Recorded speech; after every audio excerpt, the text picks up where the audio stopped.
सोए नहीं अभी तक? नींद नहीं आ रही मुझे। क्यों? नींद क्यों नहीं आ रही? तुम्हारी आदत हो गई है ना मुझे अब। तो फिर अब क्या करना है? कुछ नहीं, मुझसे बातें करो और क्या।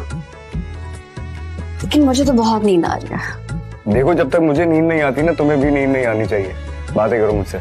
अजीब जबरदस्ती है ये। जबरदस्ती तो होगी, बीवी हो मेरी। तेरा फितूर जब से चढ़ गया रे। तो अपना माई से कहा था ना कि अपना पसंद का लड़का देख के तोहर बियाह कर दे। हाँ हाँ तो करिए ले। तो कहला ना के रोक ले तो के तो हमके ना मिलबू ना तो मर ना जाई। ना मरबा तो ठीक बा।